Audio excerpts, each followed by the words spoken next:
పశ్చిమ బెంగాల్లో ఓటర్ల జాబితా ప్రత్యేక సవరణ తొలి దశ ముగిసింది. తొలగించిన ఓటర్ల జాబితాను ఎన్నికల కమిషన్ నిన్న నియోజకవర్గాల వారీగా విడుదల చేసింది. ఎన్యూమరేషన్ పత్రాల సమర్పణకు మొన్న చివరి రోజైతే తొలగించిన ఓటర్ల వివరాలు నిన్న విడుదలయ్యాయి.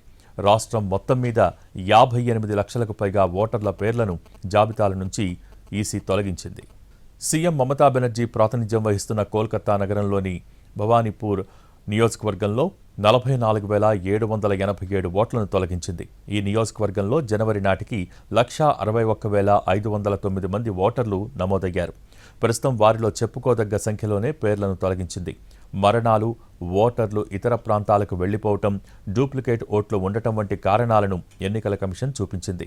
ప్రతిపక్ష బీజేపీ నేత సువేందు అధికారి ప్రాతినిధ్యం వహిస్తున్న నందిగ్రామ్ నియోజకవర్గంలో 2,78,212 మంది ఓటర్లు నమోదైతే వారిలో 10,599 మంది పేర్లను తొలగించింది.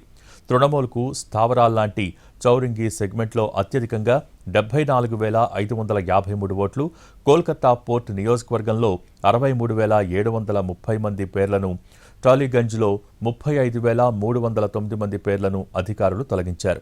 బీజేపీ ఎమ్మెల్యేలు ఉన్న అసన్సోల్ సౌత్లో 39,202, సిలిగురిలో 31,181 మంది పేర్లు తొలగించారు.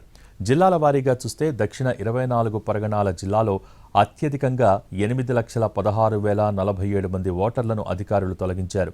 తృణమూల్కు కంచుకోట లాంటి ఈ నియోజకవర్గం నుంచి ఆ పార్టీ జాతీయ ప్రధాన కార్యదర్శి మమతా మేనల్లుడు అభిషేక్ బెనర్జీ గత ఎన్నికల్లో 7 లక్షల మెజార్టీతో విజయం సాధించారు.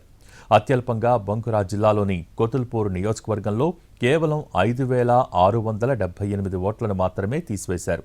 వలస వచ్చిన వారి సంఖ్య అధికంగా ఉన్న ప్రాంతాల్లో ఎక్కువగా తొలగింపులు చోటు చేసుకున్నాయి. ఈ తరుణంలో ఈ నెల 16న ముసాయిదా ఓటర్ల జాబితాలను ఈసీ విడుదల చేయనుంది. ఎంతమందిని తొలగించారు, ఎంతమందిని చేర్చారు అన్న సమాచారం వాటి ద్వారా వెల్లడి కానుంది.